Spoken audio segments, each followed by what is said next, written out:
Muy buenas noches. Pregunto si me escuchan correctamente. Perfecto, doctora. Estupendo. Bueno, vamos ya sin más trámite a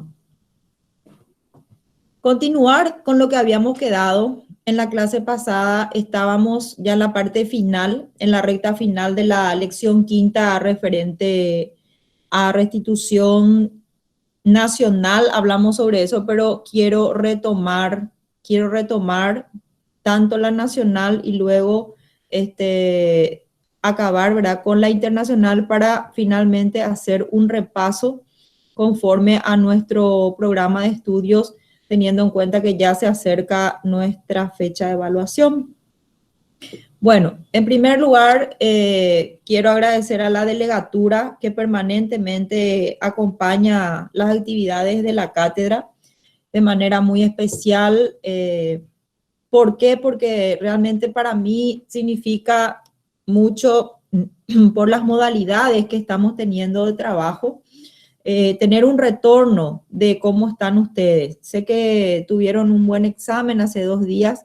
Yo no pude estar anoche con ustedes porque hoy tenía una presentación que hacer en representación del Estado, que me llevó mucho tiempo preparar. Y luego, bueno, gracias a Dios, como le dije a Edgar esta tarde cuando conversamos, fue exitosa la presentación, obtuvimos muy buenos resultados, lo que para nuestro país también es importante. Comparto un poco con ustedes esto, aunque yo sé que el delegado ayer les transmitió que era mi intención juntarme con ustedes, pero mi actividad de presentación de la defensa de nuestros argumentos concluyó recién ayer a las casi 22:30 de la noche. Entonces, no, ya era inhumano también someterles a ustedes a un horario como ese. Bueno, sin más prolegómenos, yo quiero que ustedes tengan en cuenta que esta unidad quinta, que justamente tengo aquí a la vista en nuestro planeamiento de cátedra, en la última parte hace referencia a la restitución nacional e internacional, cuáles son los procedimientos y fundamentalmente hace referencia a los convenios internacionales. Quiero que se fijen un poquito o tomen nota si no tienen a la vista sus programas, porque no quiero que haya confusiones. En la última parte del programa se hace referencia a la ley 6083/18 y luego hay una coma y dice convenios internacionales. En realidad, la ley 6083/18 tiene que ver con las modificaciones que se hicieron al Código de la Niñez y la Adolescencia, y en lo tocante a la restitución nacional se encuentra reglada esta situación en el artículo 94 de esta norma que, repito, modifica el Código de la Niñez. Si es que no quedó claro lo que dije ahora, porque a lo mejor hablé un poco rápido, voy a volver a repetir. Díganme, por favor, si entendieron o no, porque si no voy a ir más lento y voy a volver a repetir porque es muy importante.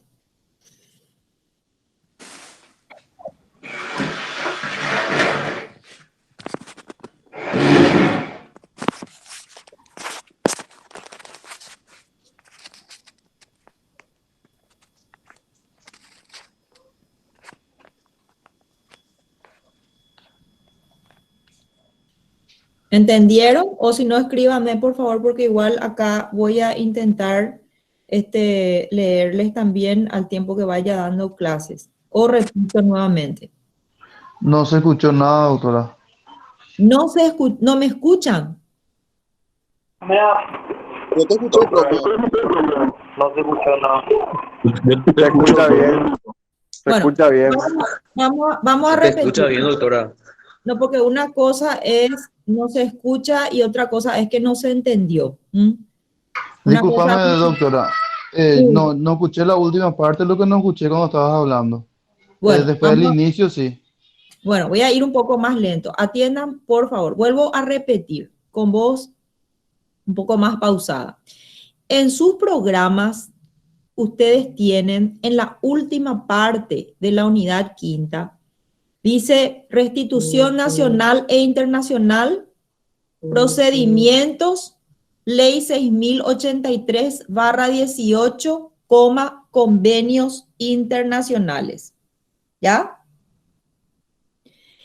Lo que yo les decía es que esa ley 6083/18 en realidad hace referencia a las modificaciones que se introdujeron en el Código de la Niñez y de la Adolescencia y que en un artículo habla o refiere, no habla, refiere a la restitución nacional, porque parecería de la redacción de este punto en el programa, parecería que esa es una ley que refiere exclusivamente a la restitución y a los convenios internacionales, y no es así. Entonces, eso es lo que quiero que quede claro. De igual manera, desde luego, ustedes se van a percatar de eso al revisar la ley, pero en mi ánimo está esclarecer para que no haya duda alguna.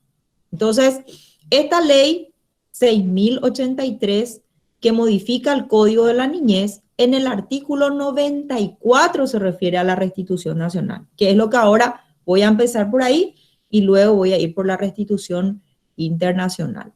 Bien. ¿Qué es lo que decíamos ya en la clase anterior sobre la restitución nacional? La restitución nacional sucede o se da en caso que uno de los padres, y esta es la innovación, lo que viene a continuación en el artículo, o cualquier otra persona, dice. Sin embargo, la redacción del anterior, o la redacción anterior del artículo 94 en el Código de la Niñez hacía referencia a los padres. Ahora son, en caso que uno de los padres o cualquier otra persona arrebate al niño, niña o adolescente, al padre o madre con quien convive. Eso quiere decir que los padres están separados, que no conviven, o están divorciados. Entonces, recuerden que cuando hay esa ruptura de la estructura familiar, entonces la persona progenitora que tiene la convivencia es la que tiene que estar cumpliendo en relación con el otro progenitor o progenitora el régimen de relacionamiento. O sea, ¿cumpliendo en qué sentido? Cumpliendo en el sentido de facilitar el proceso, porque también el otro a veces no cumple, o la otra persona tampoco a veces cumple con su obligación de venir y dotar de eficacia a ese régimen de relacionamiento. Aquí es donde hay que atender muy bien entonces que el artículo 94 dice que el que no convive o la que no convive con el niño, niña, adolescente es la que viene a relacionarse y puede ocurrir que le arrebate ese hijo a la otra persona que está ejerciendo, por ejemplo, si es padre o madre, la patria potestad. Si es tercera persona, que no sean los padres, puede ser la que ejerce la tutela, nos dice la norma, la guarda o incluso el abrigo otorgado judicialmente. Entonces, las personas que tienen esa representación de patria potestad, tutela, guarda o abrigo otorgado judicialmente, pueden pedir al juzgado de la niñez y de la adolescencia la restitución por medio del juicio de trámite rápido. Por eso dice de trámite sumarísimo, que está establecido en el citado artículo 94. Y una cuestión importante es que esta petición, tienen que hacer bajo declaración jurada de los hechos que alegan. El juzgado entonces, si se produce este episodio, va a convocar a las partes a una audiencia, como dije ya en la clase anterior, que se tiene que llevar a cabo en un plazo máximo de 3 días y ordena la presentación del niño, niña o adolescente bajo apercibimiento de resolver el pedido, que es la restitución, al mismo lugar donde convivía. Entonces, como vemos, el procedimiento es muy simple. Se eleva la petición al juzgado de la niñez y la adolescencia y en un plazo no mayor a 3 días o de 3 días, tiene que ordenar la presentación del niño, niña o adolescente al juzgado bajo apercibimiento de que si el padre o la madre que arrebató a ese niño no lo presenta en el plazo establecido y en el juzgado, se va a resolver la restitución en favor de quien tiene la convivencia. El resultado de la cantidad de horas habladas, pero estamos muy bien.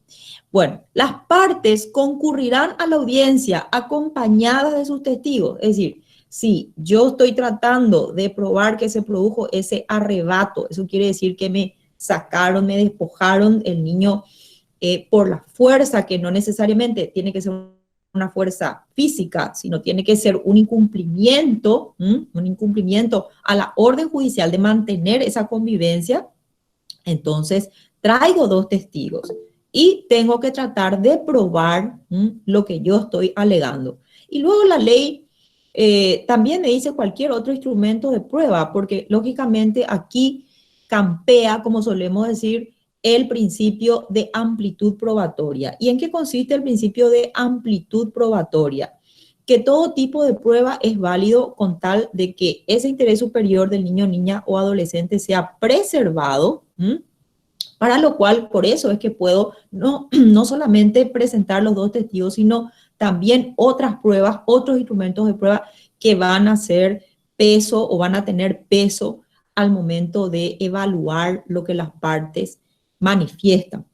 Allí el juzgado va a resolver sin más trámite y la resolución que dicte el juzgado va a ser apelable sin efecto suspensivo. Ya hemos dicho varias veces que sin efecto suspensivo quiere decir que no se suspenden los efectos de la resolución que dicta el juzgado de la niñez y la adolescencia interim trata en grado recursivo, o sea, interim se trata la apelación por el órgano superior, que es el Tribunal de la Niñez y la Adolescencia. Entonces, si el juzgado ordena la restitución al hogar donde convivía ese niño, niña o adolescente, se tiene que cumplir esa orden, aún existiendo un recurso de apelación en contra de esa resolución. Eso es todo lo que dice el artículo 94 en lo que respecta a la restitución nacional. Y antes de pasar a la restitución internacional, pregunto si que para mí está muy claro, pero puede ocurrir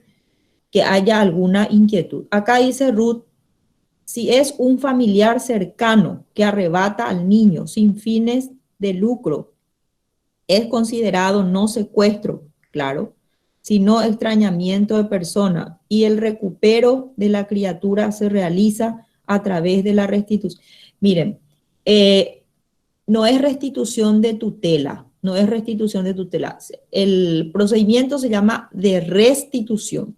Lo que pasa es que la representación puede recaer en un tutor o en una tutora. Por eso nomás es que la ley hace referencia a la tutela. La verdad que para mí no es una redacción muy feliz esta del artículo 94, pero es lo que ha dictado el Poder Legislativo. Entonces hay que hacer la interpretación en función de lo que quiso decir ese legislador o legisladora, y no es otra cosa que quien tenga la representación, que puede ser, repito, el que ejerce la patria potestad porque es el padre o la madre, el tutor o tutora porque ejerce la representación a través de la tutela, o la persona guardadora, o incluso si se trata de una persona que ejerce esa representación porque el niño o niña se encuentra en un hogar, en situación de abrigo. No es secuestro, no es secuestro. Eso es lo que no quiero que tengan esa confusión. Secuestro no es. Acá es generalmente, prácticamente en todos los casos, nunca se dio nunca tuvo otro motivo, el que la persona que arrebata al niño o a la niña es porque quiere alterar el régimen de convivencia, o sea, quiere tener la convivencia para sí. Justamente hoy, en medio de todo este avatar del trabajo que tuvimos con la Cancillería, se presentó un caso que mañana continúa sobre restitución, hace rato ya que se está llevando y no se pudo resolver todavía por las chicanas. Eso quiere decir incidentes que se plantean, y la palabra chicana es una palabra burda, pero utilizada frecuentemente como parte de la jerga tribunalicia. Lo que estoy queriendo señalar es que se plantean incidentes que entorpecen el debido proceso.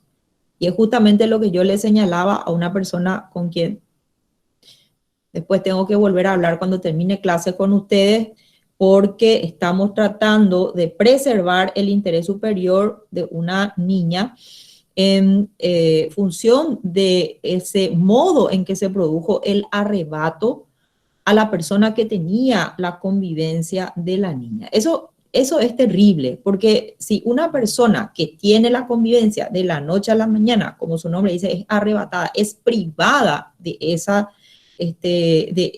situación de convivencia y todavía es privada de la posibilidad de ver al hijo o a la hija, porque quien arrebata no con fines de secuestro, no con fines de secuestro, sino con fines de alterar el régimen de convivencia, lo hace porque a espaldas, digamos, del mandato del Poder Judicial, quiere obtener, en este caso, lo que no se le ha otorgado en un proceso anterior, que es justamente la convivencia de la niña. Recursos procesales para dilatar, sí, exactamente. Recursos, incidentes, recusaciones, o sea, hay un montón de situaciones que se pueden dar para dilatar el proceso. No. A ver, ubíquense por favor en contexto. Es sobre restitución, nada de secuestro, nada de extrañamiento de personas. Estoy diciéndoles, es restitución. No le pongan nombre a la cosa que no tiene. Restitución. Restitución. Bueno, entonces eso se da en el ámbito de lo nacional, según nos refiere el artículo 94. Ahora vamos a ir al ámbito internacional y quiero que presten mucha atención porque en el ámbito internacional tenemos lo referente a los instrumentos internacionales de derechos humanos. Pero veo, porque yo hace una gran cantidad de horas que estoy acá sentada frente a este ordenador, que me estoy quedando sin batería. Entonces, un segundo, por favor, me voy a conectar mejor.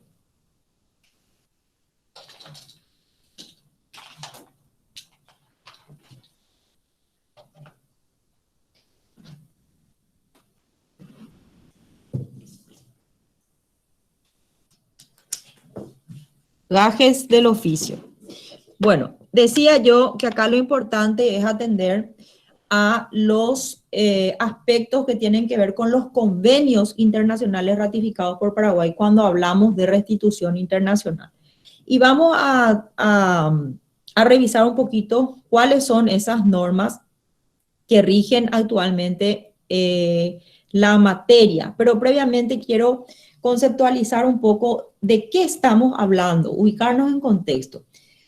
Cuando hablamos de restitución internacional es porque hablamos de sustracción internacional de niños, niñas y adolescentes. ¿Y cuándo se configura esa sustracción internacional de niños, niñas y adolescentes? Cuando una persona menor de edad es trasladada o retenida ilícitamente en un país distinto al de su residencia habitual, produciéndose con ello la violación del derecho que tenía la persona de amparar, de custodiar, de proteger, de representar a ese niño, niña o adolescente, y generalmente ocurre entre un progenitor y progenitora, o viceversa. O bien la persona, como dijimos, o institución que tiene la guarda, por ejemplo, o la tutela. Generalmente, entonces, como dije, es uno de los progenitores quien de modo unilateral, esto quiere decir sin consentimiento del otro progenitor o sin autorización judicial, traslada a ese niño, niña o adolescente o lo retiene en un país del extranjero de manera ilegal. Y de este modo lo está sustrayendo del país de su residencia habitual. Quiero que atiendan muy bien los elementos conceptuales, porque yo dije es trasladado o retenido ilícitamente, porque es interesante la disquisición o la distinción entre los conceptos de traslado y retención. Por eso es que decimos el traslado es llevarlo de un lugar a otro hablando en palabras simples. Y la retención es cuando yo lo tengo en un sitio, por ejemplo, repito para que no haya confusión, acá no estamos hablando de secuestro, sino con el ánimo de poseer, es decir, de tener la convivencia que no me fue otorgada judicialmente, por eso es que es un traslado y una retención de carácter ilícito, porque es al margen de la ley y al margen de la intervención judicial. Cuando esto sucede, el progenitor o la progenitora que se ve afectado en sus derechos puede interponer un pedido de restitución internacional por y a través de las vías que están previstas en los tratados internacionales referentes a la materia. ¿Cuáles son?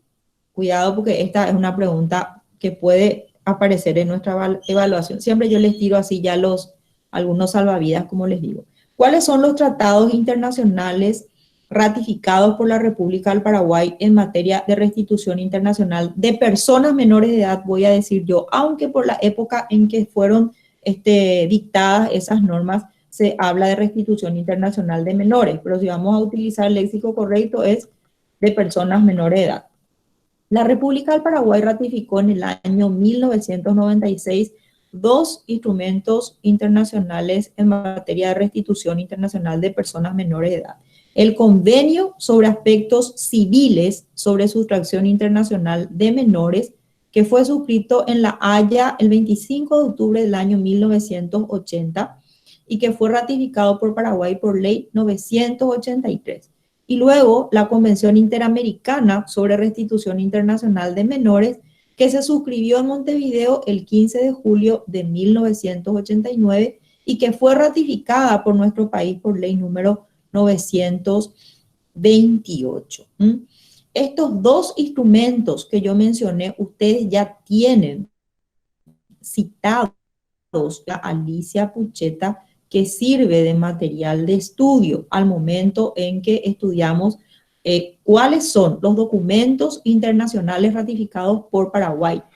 Estos entran allí, porque hay que hacer la distinción entre aquellos documentos de carácter universal, aquellos documentos o instrumentos de carácter regional y estos que son ratificados por la República del Paraguay. Pues bien, estos dos forman parte de esta tercera categoría. Los dos instrumentos jurídicos internacionales que cité son aplicables constantemente o aplicados constantemente en nuestros juzgados y tribunales. Ustedes pueden encontrar en la página web del Poder Judicial algunas resoluciones que tratan de cómo juzgaron, cómo resolvieron nuestros tribunales y juzgados casos sobre restitución internacional de menores, de personas menores de edad, que son casos interesantísimos. ¿Por qué? Porque tienen esa mirada especializada de la jurisdicción y requiere de los operadores y operadoras de justicia no solamente un conocimiento acabado sobre la materia, lo que va a implicar también y garantizar la eficiente aplicación de los tratados, sino que requiere un manejo bastante acabado de los principios que van a operar también en función de los elementos que tiene el caso sometido a análisis para el juzgador. Un concepto que no hay que perder de vista es el referente a la autoridad central en la República del Paraguay, en nuestro caso, ya que cada estado que tiene o forma parte de estos instrumentos internacionales tiene una facultad discrecional para designar a la autoridad central. Esto quiere decir que queda librada a la voluntad de las partes para que puedan aplicarse estos convenios internacionales. Así encontramos que por decreto del Poder Ejecutivo número 3230 del año 2004, el Paraguay designó a la entonces, que ahora es Ministerio de la Niñez y la Adolescencia, antes era Secretaría, como autoridad central del Estado paraguayo en materia de restitución internacional de personas menores de edad. Hay que recordar aquí que nuestros convenios que fueron ratificados por Paraguay ocupan el segundo lugar. Inmediatamente por debajo de la Constitución Nacional ya están los instrumentos internacionales y sobre todo se habla de los instrumentos internacionales de derechos humanos. Y esto es lo que yo les voy a solicitar a ustedes en este apartado. Yo no les voy a pedir más. ¿Por qué? Porque como dije anteriormente, creo que ya dije no sé cuántas veces, pero voy a volver a repetir para tranquilidad de ustedes. Ustedes están iniciando recién en este semestre lo referente a lo que llamamos el derecho procesal como derecho de forma. Entonces, mal podría yo venir a exigirles a ustedes conocimientos conocimientos que todavía van a recorrer justamente aprendiendo con H intermedia los aspectos principales del procedimiento o de los procesos de carácter general. No obstante, ustedes ya tienen en nuestro programa de estudios y ya vimos, hoy estábamos hablando también de eso, hoy o ayer con el delegado, con Edgar, de la jurisdicción especializada, donde ustedes tuvieron ocasión de estudiar y vamos a repasar sin inconvenientes cuáles son esos puntos principales del procedimiento, así como también algunos procedimientos de carácter especial, como es el caso de alimentos, cuando se presentan los pedidos por vez primera. Con lo cual, yo con esto acabo la unidad quinta y lo referente a la materia de restitución. No sin antes decirles que son esas dos normas solamente las que ustedes tienen que conocer, las dos convenciones que rigen y saber que tenemos una autoridad central. Y también tener claro el concepto, eso es lo que me interesa muchísimo. O sea, ¿qué entendemos por restitución internacional desde el momento en que hablamos de una sustracción internacional en función del traslado o retención ilícita, repito, cuando se lo lleva a este niño, niña o adolescente a un país distinto al de su residencia habitual y se viola ese derecho de convivencia que tiene un progenitor o una progenitora, en función también de otras instituciones que pueden darse cuando no es el progenitor o la progenitora el que detenta la representación, sino que puede ser una persona guardadora o una persona tutora, y ese traslado o retención, como dije, se realiza sin consentimiento del otro progenitor o de su representante legal o sin autorización judicial. Por eso hablamos de una sustracción de modo ilícito o de modo ilegal. Eso quiere decir al margen de la ley. Bueno, ahora quiero que me digan si se entendió bien esto o hay alguna pregunta en cuanto a la restitución internacional antes de pasar a nuestro repaso. Creo que he entendido, dice Diego. Qué bueno. Perfecto, entendido. Qué bueno, qué bueno, qué bueno. Bueno. Y bueno, hemos llegado a nuestro punto en el que hasta aquí va a ser la evaluación y yo quiero hacer un poquito un pequeño repaso, no más allá de media hora, porque después tenemos otra vez la oportunidad de hacerlo si quieren. Como no dimos clases ayer, entonces yo quedo abierta si ustedes quieren otra vez encontrarnos en la semana para volver a repasar. Bueno, vamos a ver. En la primera unidad hablamos del derecho de la niñez y la adolescencia. Muchísimo hablamos en clase sobre los antecedentes históricos, el objeto, sujeto, la definición, los caracteres, los principios. Hablamos de los documentos internacionales, como dije recién, de carácter universal, regional, los ratificados por la República del Paraguay y otros instrumentos como son las 100 reglas de Brasilia sobre acceso a la justicia de personas en condiciones de vulnerabilidad. Realmente esta es la unidad más larga y es la unidad que contiene, digamos, las bases para la comprensión de la asignatura. Entonces aquí todo es importante, realmente todo es importante. Por ejemplo, la distinción entre la palabra sujeto y objeto, que creo que ya saben muy bien. Cuando hablamos de sujetos, nos referimos a los niños, niñas y adolescentes que, como su nombre dice, son aquellos principales en nuestro programa de estudio, porque a ellos se dirige nuestro conocimiento para, en función de su interés superior, aplicar la normativa prevaleciente también conforme a aquello que sea más beneficioso para él o para ella. Entonces, sujeto siempre va a ser el niño, la niña o persona adolescente. Y el objeto es la finalidad. ¿Qué se propone? ¿Qué nos proponemos con esta asignatura? Y siempre ahí traemos a colación la palabra protección integral. ¿Por qué? Porque la integralidad quiere decir en todos los ámbitos de la vida de una persona. Entonces, si yo les digo, ¿qué implica la protección integral?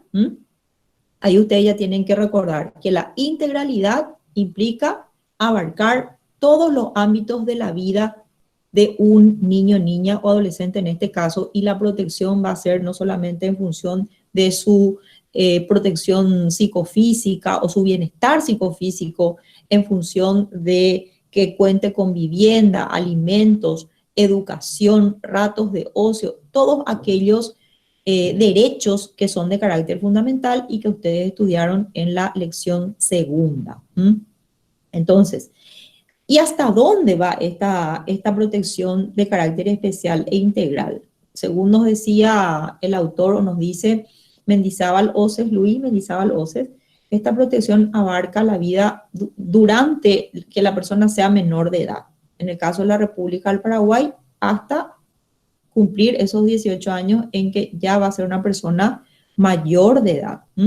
Y que se pueda reinsertar en la sociedad y ser útil no solamente para sí misma esa persona, sino también para los demás. En fin, el objeto es la protección integral de estos niños, niñas y adolescentes hasta que se convierten en sujetos plenos de derecho. Y cuando digo sujetos plenos, me refiero a la adquisición de la plena capacidad para obrar, porque capacidad de derecho ya se tiene de la concepción, pero la capacidad de hecho plenamente se adquiere con la mayoría. Por eso es que el programa hace una referencia ahí a la ley 2169 del año 2003, que es la que justamente traía una categoría de personas menores de edad, según sean niños, niñas, adolescentes, y siempre les decía yo en clase, hay que distinguir que la edad de niños y niñas va hasta 13, es decir, de 0 a 13, es el rango etario. Y de las personas adolescentes va entre 14 y 17, de 14 a 17. ¿Por qué? Porque a los 17 años y 364, porque a los 365 días ya cumple los 18, pues alcanza la mayoría.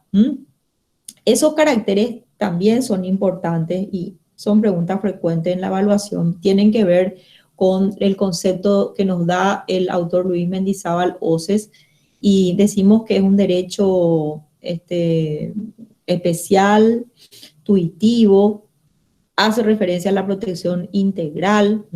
¿Y por qué es un derecho especial? Porque refiere a esa etapa de la vida de una persona en la que todavía no alcanza la plenitud o la madurez psicofísica y requiere de esa protección. También que es integral, dijimos, y también decimos que es un derecho singular, o sea, singular, como un derecho particular, porque tiene sus propios principios, tiene sus propias reglas, tenemos nuestro propio código, fíjense las convenciones, incluso que hacen referencia exclusivamente a las personas menores de edad. Y luego viene un punto crucial en el programa que son los principios. Estos son como el ABC para nuestra materia. ¿Por qué? Porque los principios, y dije tantas veces, pero bueno, no está de más decir, son las bases del ordenamiento jurídico. Y desde que son las bases como verdades jurídicas de validez universal, no se cuestionan. Por eso que el principio pivot de nuestra materia es el del interés superior del niño. Y les dije tantas veces que está incluso ya en la Constitución Nacional, en el artículo 54, última parte, cuando hablamos de que los derechos de los niños en caso de conflicto tienen carácter prevaleciente, y esto quiere decir que si tenemos un conflicto de normativo o jurídico o fáctico, es decir, en los hechos, ejemplo, las disputas de progenitores y progenitoras por la convivencia, siempre va a prevalecer como un principio orientador aquel del interés superior del niño en función de las medidas que voy a adoptar, las mejores medidas que voy a adoptar para que ese niño, niña o adolescente tenga un desarrollo psicofísico y alcance la plenitud en su desarrollo, de modo que pueda ser una persona, como dije, útil a sí misma y a las y los demás al llegar a su adultez y también siendo personas menores de edad. Ese principio del interés superior que está en la cúspide no es el único.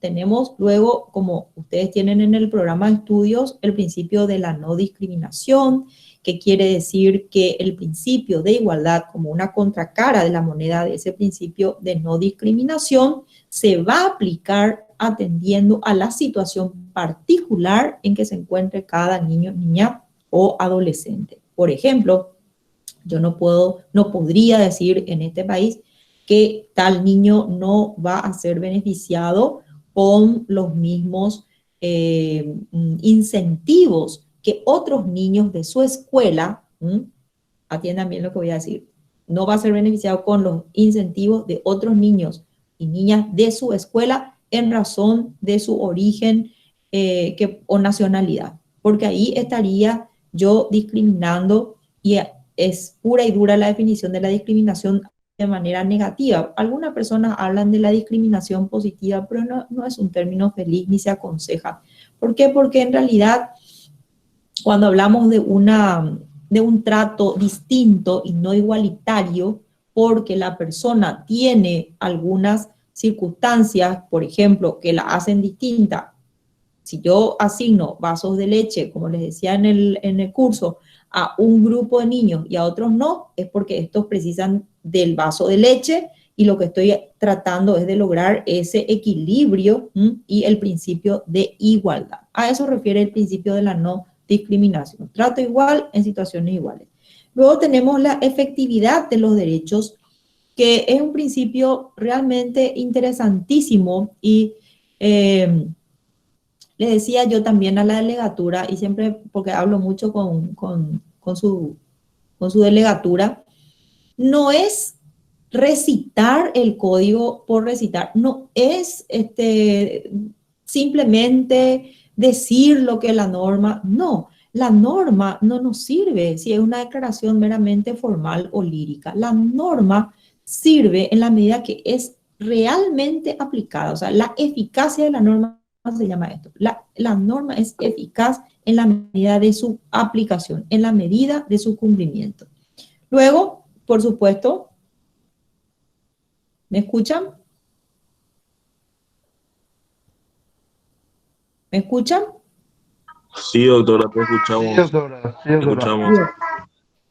Luego tenemos que en la medida en que esta norma sea efectivamente cumplida, se da el principio de la efectividad de los derechos. Otro principio es el de la autonomía progresiva que ustedes tienen acá en el programa, y quiere decir que en la medida que vaya ganando edad o adquiriendo edad, también va adquiriendo una madurez progresiva. Bueno, entonces, si yo les pregunto, ¿cuáles son los principios orientadores? Tenemos interés superior del niño, no discriminación, efectividad de los derechos y autonomía progresiva. Son esos cuatro, porque a veces se confunden y me ponen otra cosa que nada tiene que ver con los principios. Porque acá en el programa, por ejemplo, dice derecho a ser oído. Ese es un derecho. Ese es un derecho. No vayan a ponerme que ese es un principio, porque ese es un derecho.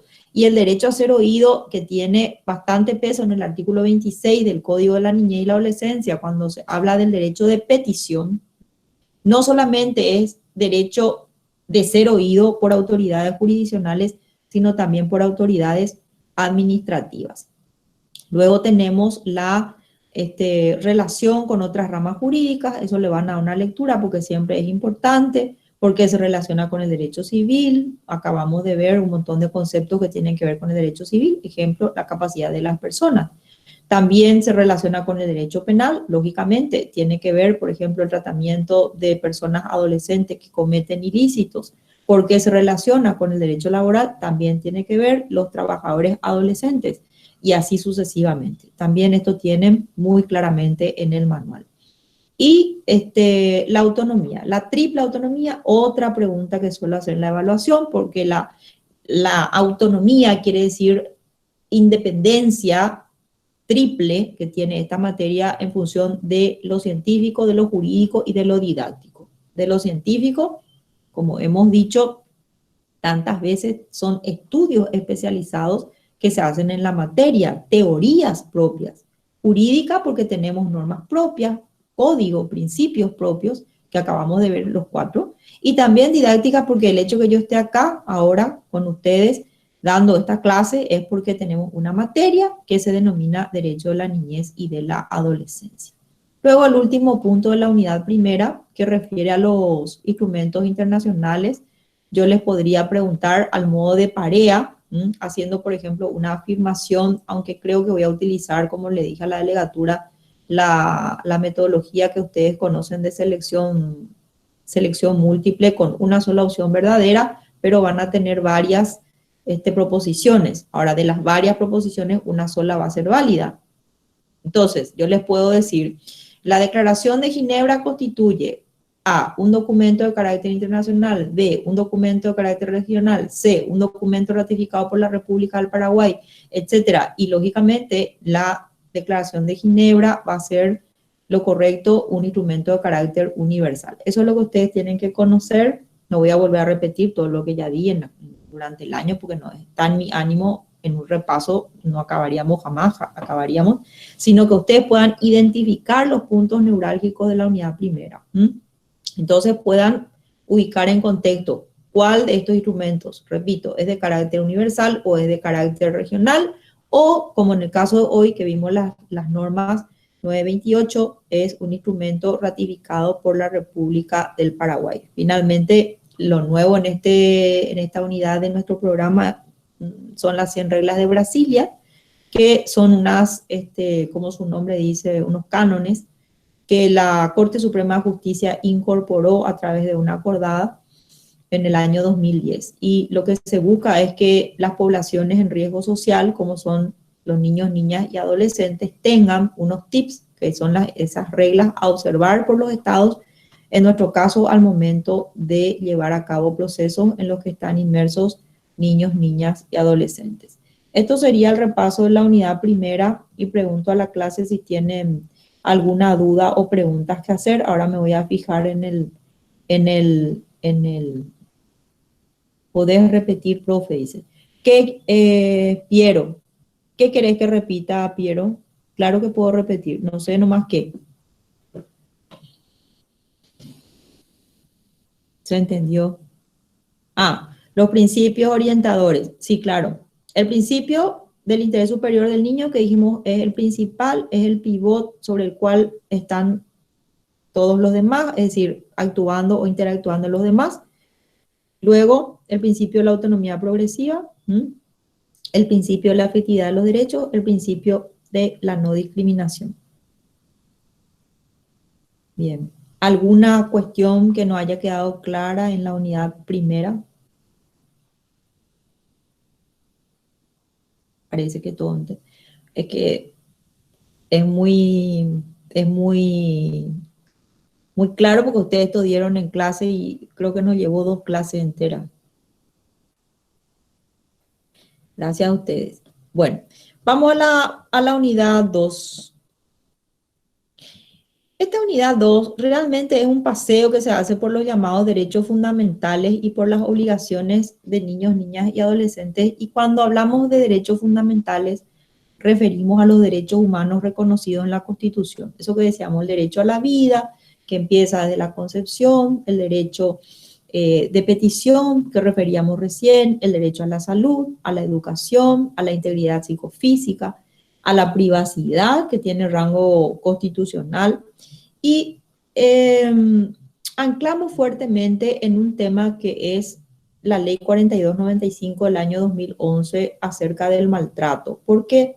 Porque una de las preocupaciones que tenemos como Estado es justamente el maltrato infantil, que no solamente, y esto está en el libro de la doctora Alicia Pucheta, es físico, sino puede ser físico, emocional, sexual, y allí hay unos caracteres propios de cada uno de estos tipos de maltrato. Por ejemplo, ¿cómo sé que un niño o niña es víctima de maltrato físico?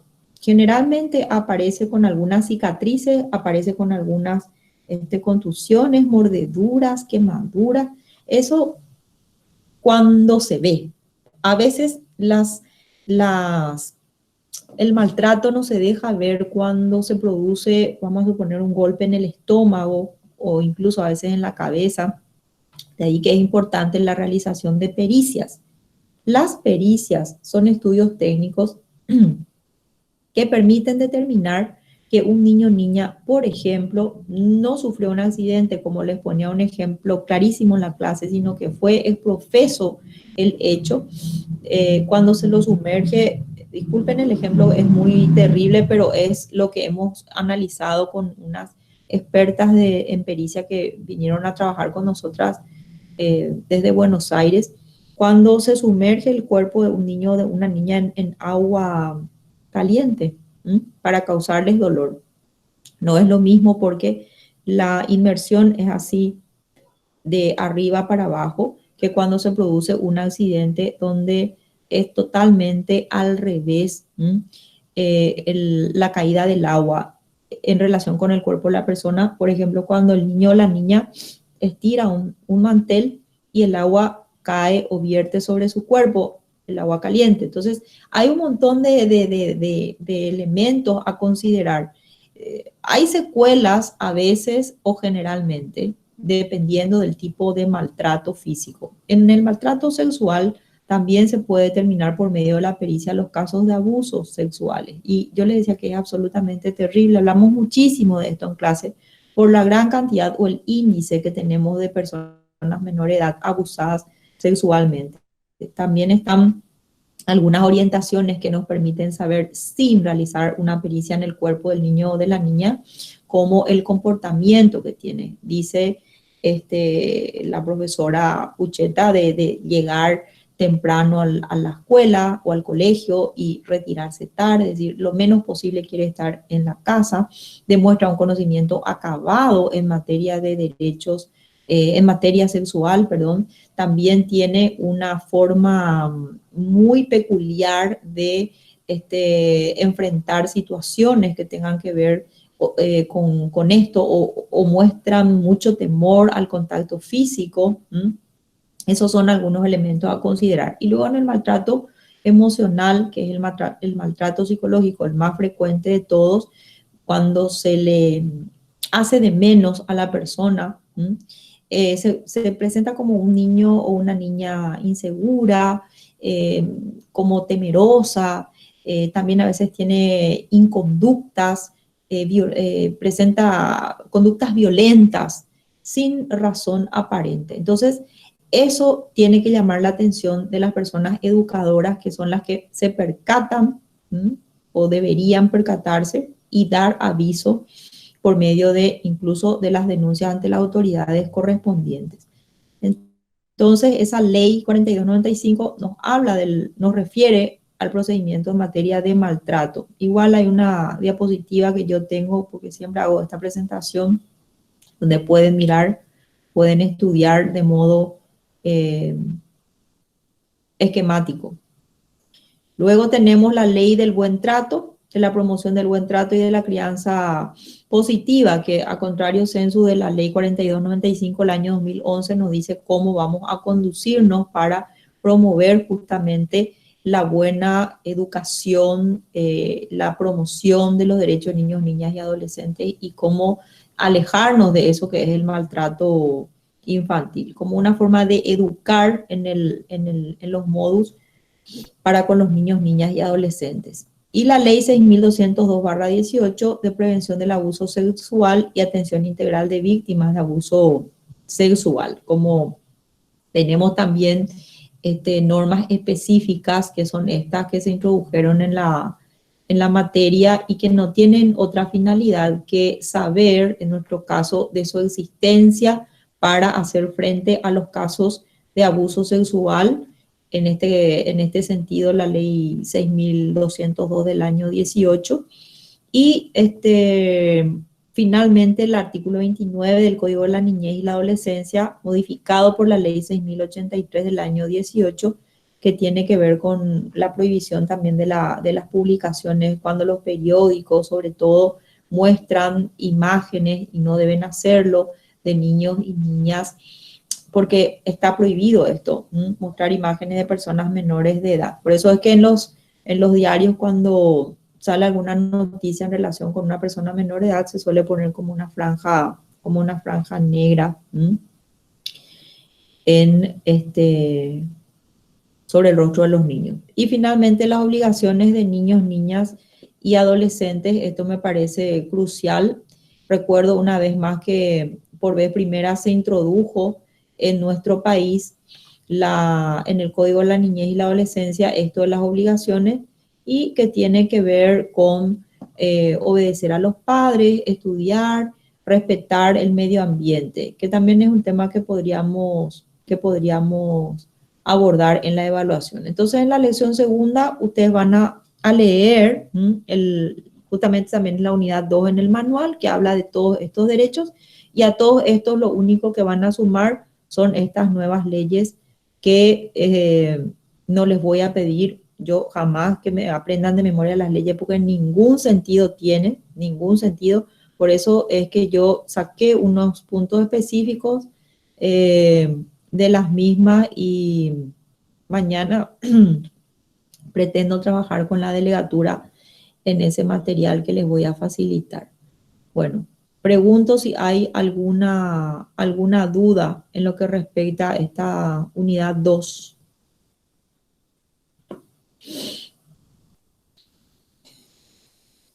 No hay dudas. Qué suerte.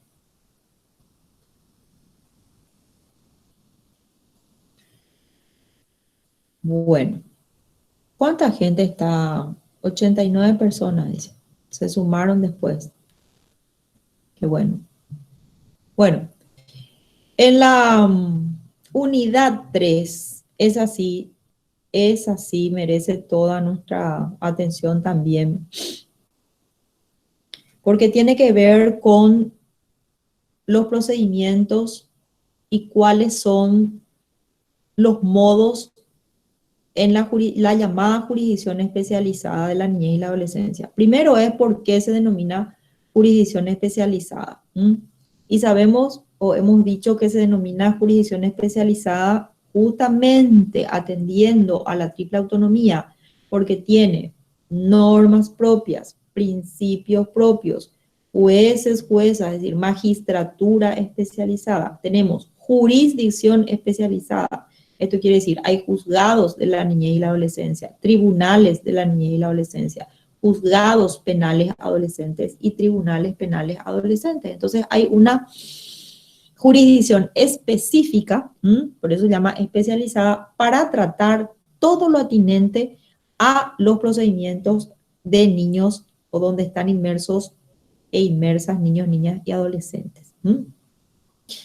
Pregunta vital. Caracteres del procedimiento. Cuando hablamos de caracteres, hay que distinguir de los principios procesales en materia de niñez y adolescencia, porque es muy frecuente que ustedes confundan esta parte. Los principios son principio de inmediación, principio de celeridad, principio de oficiosidad. Yo siempre adiciono este principio porque me parece vital. El de inmediación, que es el contacto directo del juez o jueza con las partes, de la magistratura con el niño, con sus progenitores o representantes legales. Aquí entra también lo referente al derecho a ser oído. El principio de oficiosidad, que quiere decir que el magistrado o la magistrada no necesita que se le pida algo, sino que per se, de oficio, puede ordenar diligencias o medidas. El principio de celeridad es importantísimo porque eso quiere decir que tenemos que actuar con rapidez. No hay que dilatar estos procesos. Hay que evitar lo que dijimos al principio, los incidentes, las chicanas, hablando mal y pronto. A eso se refiere la celeridad. Y los caracteres que tienen que ver con justamente sumario y gratuito. Sumario quiere decir breve. Y gratuito es porque no se pagan tasas, no se pagan aranceles en esta jurisdicción especializada. Ahí quiero que estos aspectos son muy importantes. Luego viene ya toda la cuestión estrictamente procedimental, por ejemplo, quiénes son partes. Por eso digo, no quiero volver a repetir todo, porque ustedes ya dieron esto conmigo. Es solamente hacer hincapié en los puntos principales que ustedes van a anclar sobre ello. ¿Quiénes son partes en el procedimiento? El niño o niña adolescente como nuestro sujeto principalísimo no puede estar ausente. La competencia territorial va a ser dada al juez o jueza del domicilio. Otra pregunta frecuente que hago es, ¿quién es competente? Por eso hablamos de competencia territorial. ¿Es el juez o la jueza del domicilio del niño, niña o adolescente, es decir, de su residencia habitual, teniendo en cuenta con quién convive ese niño, niña o adolescente? Las cuestiones que están sometidas al procedimiento general es muy sencillo, son todas aquellas que no tienen un procedimiento especial. Entonces, todas las cuestiones que no tienen señalado un procedimiento especial se van a regir por procedimiento de carácter general. Y ahí ya no les voy a cansar con esto de, ya saben ustedes, yo di esto en clase, presentación de la demanda, traslado, audiencia, conciliación. Si no hay conciliación, se ofrecen las pruebas, la etapa probatoria, la presentación de alegatos, con todos los plazos. Eso está perfectamente esquematizado y ya ustedes tienen eso porque hasta la lección 3 se les dio, sin perjuicio que mañana revisemos lo que tenemos o no con la delegatura. Eso tienen totalmente esquematizado y es muy importante que entiendan ese procedimiento porque con el esquema van a tener una claridad panorámica de esto que ya hemos dado, como digo, la demanda, en este caso el procedimiento, en función del procedimiento general. Sí quiero detenerme un ratito en las medidas cautelares de protección porque atiendan bien, por favor. Siempre en clase yo repetía que no hay que confundir las medidas cautelares de protección que están en el artículo 175 del Código de la Niñez y de la Adolescencia con las medidas de protección y apoyo del artículo 34, porque las medidas de protección y apoyo del artículo 34, como su nombre dice, protección y apoyo, son dictadas generalmente por las CODENIS, o sea, por una instancia administrativa, que son las Consejerías por los Derechos de la Niñez y la Adolescencia, excepto las tres últimas medidas, por ejemplo, la del abrigo, ubicación en familia sustituta o en un hogar. Estas sí necesitan de autorización judicial. También es una pregunta frecuente que yo hago porque es importante que ustedes puedan determinar, primero, quiénes o qué autoridades aplican las medidas cautelares de protección. Repito, aplican las CODENIS, salvo las tres últimas que señalé que necesitan de autorización judicial. Y luego, la diferencia con las medidas del artículo 175, justamente en función de la competencia, es que las del 175 son dictadas por los juzgados de la niñez y de la adolescencia, no por una instancia administrativa. Por ejemplo, lo que vimos en la clase pasada, la fijación de alimentos, o en caso de violencia intrafamiliar, también el juzgado de la niñez puede dictar esas medidas cautelares o medidas de protección en función de las casuísticas o de la casuística. Bueno, esa aclaración me parece importante también. Lo referente a número de testigos, diligenciamiento de pruebas, eso, repito, ya tienen todo esquematizado. Y de más está decirles que el procedimiento en segunda instancia, eso quiere decir cuando yo apelo la resolución y va ante el Tribunal de la Niñez y la Adolescencia, generalmente los recursos se conceden sin efecto suspensivo, como expliqué hace rato, es decir, que se tienen que cumplir los dictados de la resolución ínterin, se tramita el recurso de apelación. Se tienen que cumplir un momento cuando se trata de alimentos, o si no, no. O si no, es a contrario sensu, es decir, no se cumplen cuando voy a afectar el status quo del niño, niña o adolescente. Entonces, ahí yo tengo que atender cuáles son los elementos en juego, porque suele haber una confusión y me preguntan, doctora, ¿cómo es lo que se conceden los recursos? ¿Con efecto suspensivo? Sin efecto suspensivo. Entonces, sin efecto suspensivo es cuando se trata de alimentos, por ejemplo, porque el estómago no puede esperar. Pero en la generalidad es con efecto suspensivo, como dije en el caso de que no se cumple hasta que se resuelva ante el superior, no se cumple la resolución hasta que resuelva el superior en función de la no afectación del status quo del niño, niña o adolescente. Voy a poner un ejemplo para que me entiendan. Si un niño convivió toda su vida con su progenitor. Y luego viene la madre y solicita el régimen de convivencia. Esto quiere decir que voy a afectar el status quo de ese niño. Entonces, si el juzgado dicta una resolución donde resuelve mantener el régimen de convivencia con el progenitor y la madre apela a esa resolución, mientras se discute ante el superior cuáles van a ser los resultados del proceso, ese niño va a seguir conviviendo con su progenitor. ¿Por qué? Porque yo trato de no afectar su status quo.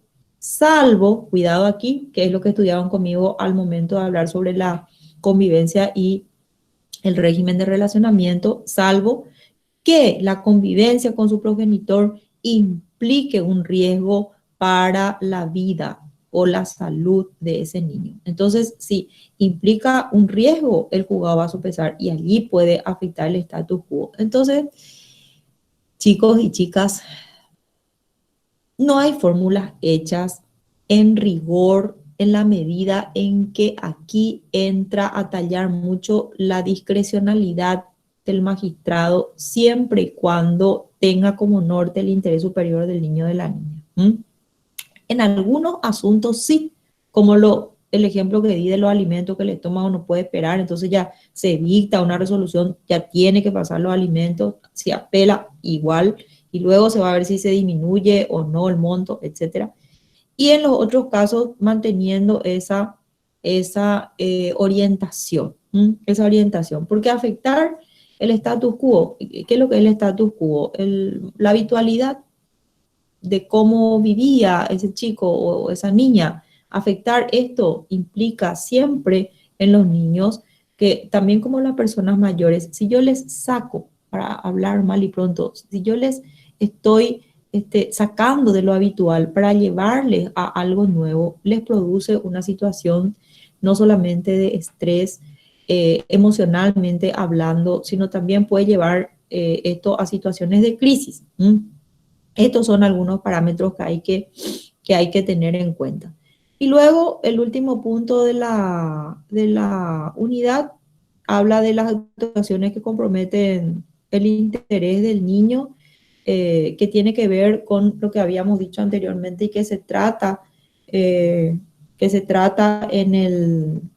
bajo el principio de confidencialidad y bajo el principio del derecho a la privacidad, ¿sí? No puedo estar difundiendo, no puedo estar publicando estos procesos de niños, niñas y adolescentes, porque justamente yo tengo que tratar de preservar su integridad psicofísica por medio del principio de confidencialidad, que es uno de los principales a tener en cuenta en la jurisdicción especializada. Y esto es lo que a mí me parece importante en la unidad de procedimiento, en la unidad 3. No sé si hay alguna pregunta. Pueden haber muchas preguntas acá o pueden no haber.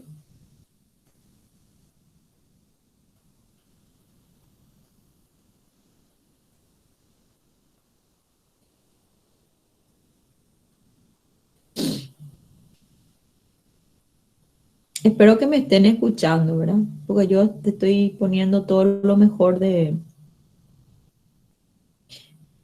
mí para que puedan. Espectacular, Perfecto, doctor, profesora. no se escucha. Perfectísimo. Y ¿Sí? se comprende sobre todo. Gracias. Bueno, miren, son las 10:09. Yo les quiero decir algo. Siempre les dije, y no es broma, yo puedo seguir hablando horas y horas y horas porque no tengo ningún problema. Depende de ustedes. Si ustedes quieren, yo voy a continuar con el repaso. Total, ya no queda mucho, ¿eh? Y seguimos hasta las 10:30. ¿Están de acuerdo? Sí, Sí, doctor, doctora. espectacular. Vamos a ver. Buenísimo terminar hoy. Vamos a terminar hoy. Bueno, Y sí, vamos.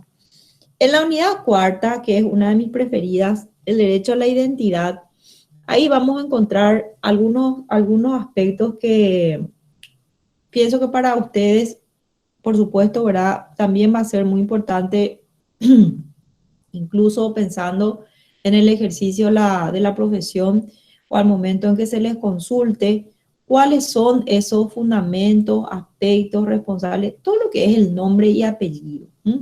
Acá yo quiero anclar en 3 aspectos principales porque no quiero complicar, quiero concentrarme en lo más importante. Primero, sabemos que el nombre es un atributo de la persona. Quiero concentrarme en el artículo 12 de la Ley 1 del año 92, modificado por la Ley 983 del año 95, que tiene que ver con el orden de los apellidos. Muy simple es esto. Cuando es reconocido por uno solo de los progenitores y los padres han contraído matrimonio, va a llevar el apellido de ambos, dijimos. Pero cuando es reconocido por uno solo y los progenitores no están casados, va a llevar solo el apellido de este. Y si el otro se presenta después a reconocerle, hay que acordarse que no podemos alterar la identidad de una persona salvo mediante intervención judicial.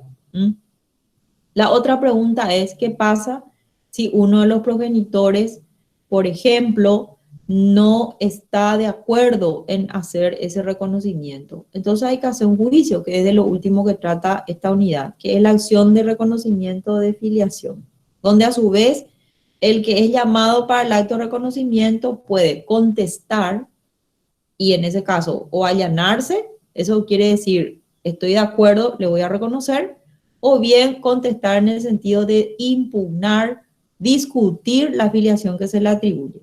Y habíamos dicho que esa contestación en términos del desconocimiento de la filiación se puede dar cuando la persona estuvo afectada de impotencia, de esterilidad, cuando no tuvo acceso carnal o sexual con la persona, porque no estaba, ejemplo, estaba en el exterior, o porque habiendo estado le era imposible, digamos, por la situación en la que se encontraba, tener una relación que permitiera luego atribuírsele la paternidad.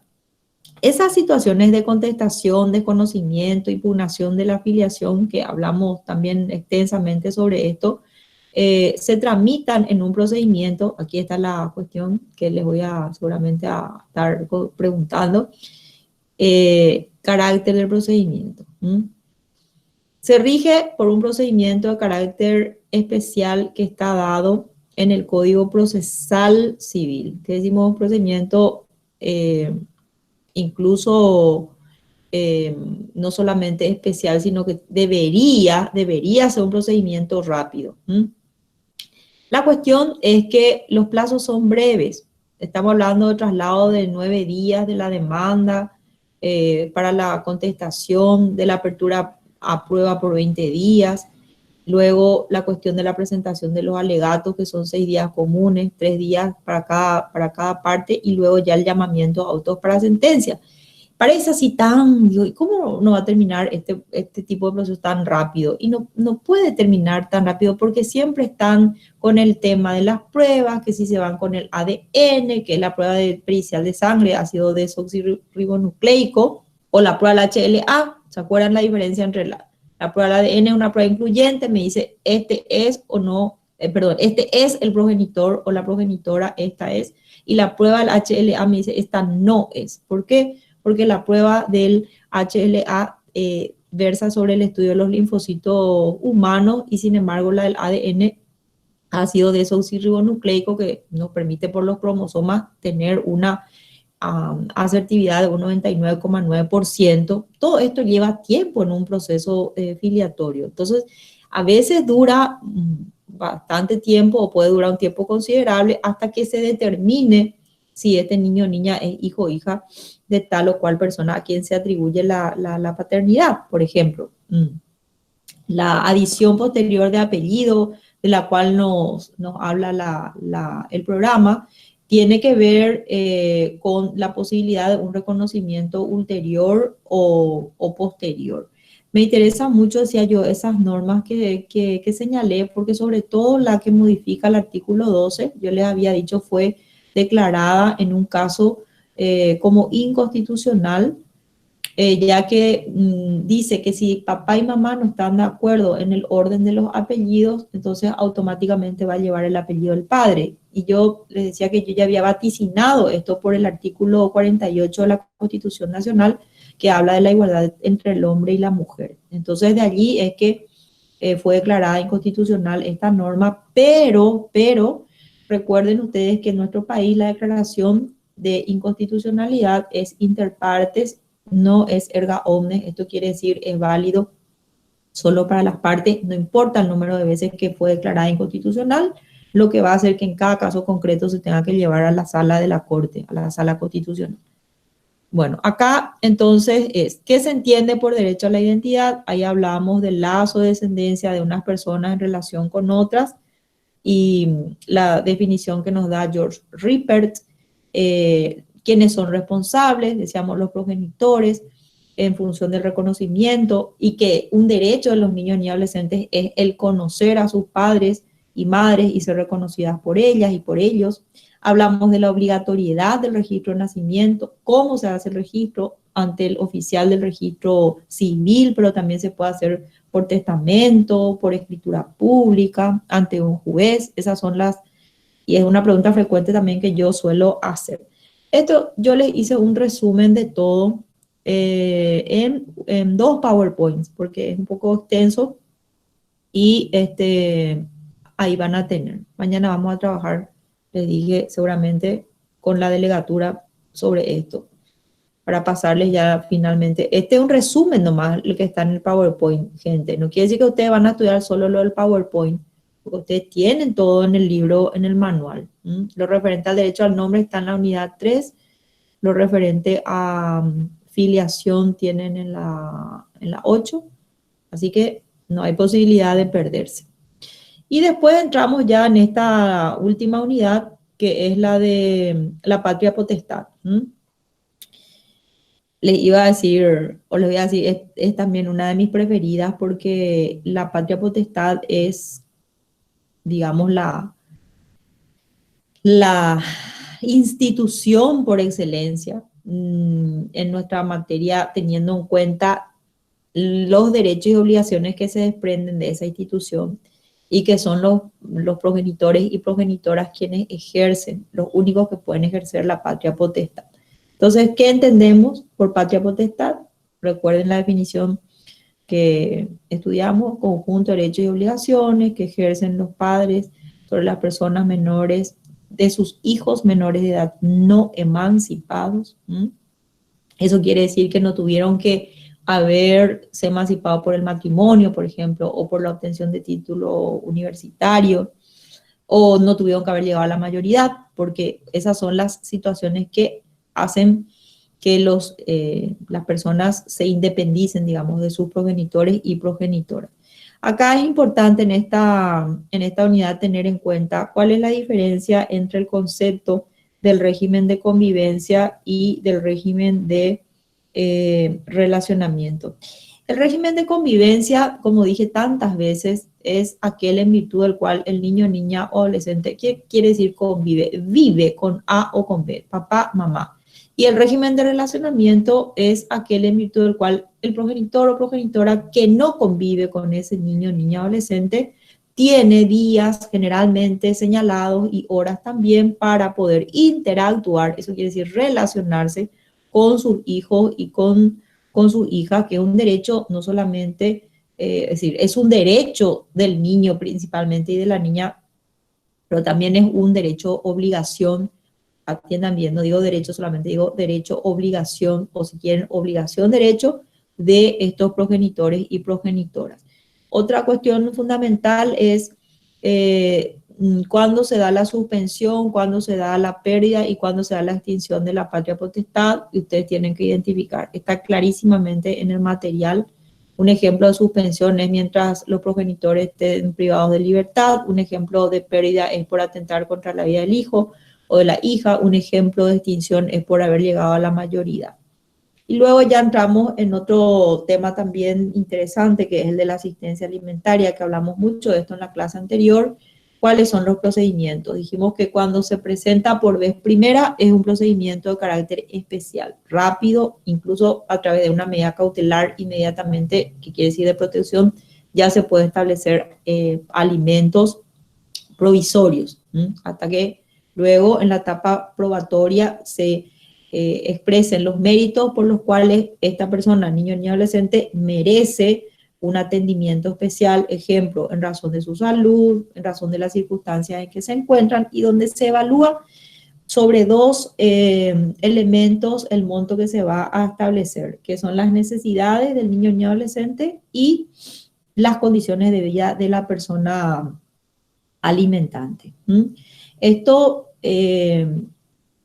no es lo mismo cuando se trata, cuando el programa les dice aumento y disminución de alimentos. Cuando hablamos de aumento y de disminución, el procedimiento no es especial, sino es el procedimiento ordinario el que va a regir. Y otra pregunta también frecuente es si se puede dar la fijación de alimentos para la mujer grávida. Claro que sí, que la mujer en estado de gravidez puede, como dije en la clase pasada, peticionar alimentos, que el presunto obligado puede decir no voy a pasar alimento hasta determinar el origen filiatorio, pero igual corre el capital y corren los intereses, para que se entienda, desde el momento en que se promueve esa demanda. La ley del REDAM, que es la ley 3.929 del año 2009, la ley del registro de deudores alimentarios, 5.415/2015, perdón. No les voy a pedir que tengan un estudio acabado de la ley. Yo ya les dije, de las leyes especiales no quiero que pierdan un tiempo precioso leyendo artículo por artículo. Pueden leer la ley en su contexto muy bien, pero no aprenderse de memoria la ley, porque a mí eso no me interesa. A mí lo que me interesa es que entiendan el espíritu de la ley, para qué está la ley, y a ese efecto es que sacamos solamente lo principal en las diapositivas. Por último, las autorizaciones, no por último, penúltimo, las autorizaciones para viajar al exterior y para contraer matrimonio. No pierdan de vista que a mí me interesa mucho establecer que las autorizaciones para quiénes son competentes en las autorizaciones para viajar al exterior. En el caso de que los padres estén de acuerdo, recuerden que son los jueces y juezas de paz. En el caso que los padres no estén de acuerdo o estén ausentes, eso quiere decir con paradero desconocido, son competentes los juzgados de la niñez y de la adolescencia. Y las autorizaciones para contraer matrimonio, dijimos cuando los representantes legales no están de acuerdo en que sus hijos e hijas contraigan matrimonio. En ambos casos de autorizaciones, las audiencias tienen que fijarse rápidamente en un plazo de 3 días desde la presentación del petitorio. Son llamadas las partes, en este caso también los adolescentes y las adolescentes, para ser oídos en sus peticiones, y luego evalúa al juez, que incluso puede apartarse de lo que los padres digan si consideran que tienen razón en su petición estas personas menores de edad. Y luego ya lo que vimos hoy, que es la restitución nacional e internacional. Y esto un poco en apretada síntesis, los puntos principales de que serían abordados en nuestra evaluación. Y ahora quiero quedar a las posibles preguntas que ustedes quieran hacer, sin perjuicio, como digo, de si quieren tener un próximo encuentro, yo estoy siempre para ustedes presta.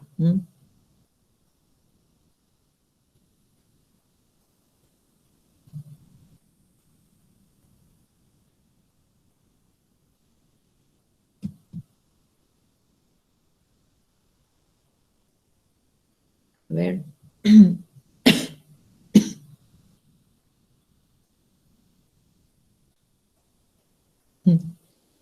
Gracias. ¿Qué pasa? Dice Rodrigo, si un niño, un ratito voy a subir porque, ¿qué pasa si un niño o adolescente se va al extranjero Sí, Estados Unidos, con permiso de la madre, pero el padre ya no le quiere dejar. Ay, ay, ay, ese es un punto, justamente decíamos, Estados Unidos es el único país del mundo que no ratificó la Convención de los Derechos del Niño y de la Niña. Anteriormente eran Somalia y Estados Unidos, ahora quedó solo Estados Unidos. Por eso es que cuando el país no ratifica algún instrumento internacional, no se le puede obligar al cumplimiento de lo que está dispuesto en este convenio. Hoy día, digamos que, no sé si la palabra más apropiada es utilizar apertura hacia los derechos humanos, pero podríamos utilizar la palabra apertura. Tal vez pueda ofrecernos un escenario distinto a la luz de otras convenciones, como por ejemplo es la de los trabajadores migrantes y sus familias. Esa es una convención muy interesante. Yo suelo trabajar mucho con ella y se puede aplicar. Es decir, cuando yo no tengo un instrumento como es la Convención de los Derechos del Niño y de la Niña ratificado por Estados Unidos de América, puedo echar mano de otros instrumentos. Esa es la riqueza que tiene un juez o una jueza al momento de contar con las herramientas de trabajo. Es lo mismo que, pongamos, un jardinero que tiene la pala, tiene el rastrillo, tiene todo lo que precisa para hacer su trabajo de jardinería. Ahora, ¿cómo va a utilizar esas herramientas para hacer realmente del jardín un vergel o, no quiero decir un mamarracho, pero ya me entienden? Es lo mismo. En el caso de la magistratura, cuando tiene la caterva o el plexo normativo y tiene que echar mano de este o aquel instrumento, va a tener en cuenta cuál se podría aplicar. Si la pregunta es si yo le puedo obligar, vuelvo a repetir, si el Estado no suscribió el convenio de carácter internacional, es sumamente, no es sumamente, es imposible obligarle. De ahí que mucha gente tiene ese resquemor en lo que respecta a Estados Unidos, porque los trámites son más complicados desde que no suscribió el Tratado Internacional de los Derechos Humanos. Después tengo otras intervenciones, muchas luego. A ver. Alguien había sido que antes habló sobre la apelación que dilata los procesos. Sí, dilata porque tiene un tiempo considerable el trámite entre que se sube el expediente, digamos, la presidencia tiene que dictar una providencia, los integrantes del tribunal llevan para su análisis. Si la madre o el padre lleva al extranjero sin autorización y dijimos la restitución internacional, esto, ¿verdad? Si no se da el régimen de convivencia, se da el régimen de convivencia siempre en favor de uno de los progenitores, salvo que pongan en riesgo ambos la vida de su hijo o hija, ¿verdad?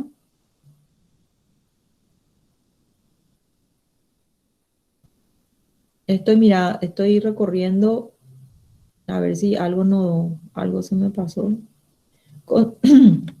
Diego dice, considerando esto, yo trabajo en una escuela y es con el tema de los kits de alimentos. Solo se les da a quienes almuerzan o están registrados como los niños que almorzaban en tiempos normales de clase. Esto se podría considerar discriminación.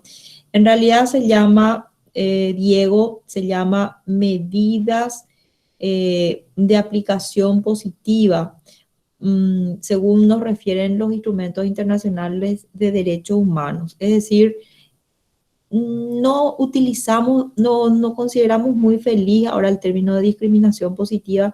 Medidas de acción afirmativa son las que se utilizan más. Esa es la locución que se utiliza, medidas de acciones afirmativas.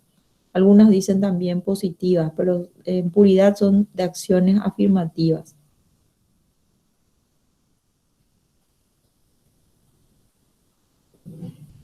Las señales del que sufre maltrato psicológico y sexual que ya dije, son parecidos los síntomas, ¿cierto, Rodrigo? Son parecidos, pero hay diferencia, porque la persona que es víctima de maltrato, ¿por qué es parecido? Fíjense, porque la persona que es víctima de maltrato sexual y de maltrato físico también es víctima de maltrato psicológico, porque no podemos separar eso. Ahora, la que es víctima de maltrato psicológico y no de maltrato físico y no de maltrato sexual, tiene un cierto comportamiento, que es lo que dije anteriormente, que distingue al niño o niña que pasa por los otros tipos de maltrato. Así como ilustré hace rato. A ver. A ver.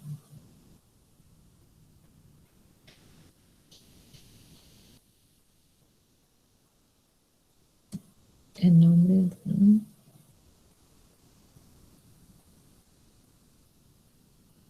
La pérdida de la patria potestad era irrevocable. Sí, Ángeles Martínez, la pérdida de la patria potestad nunca más se puede recuperar, es irrevocable. Por eso es una de las situaciones que puede llegar a la corte a través de la vía recursiva ordinaria, que es la apelación.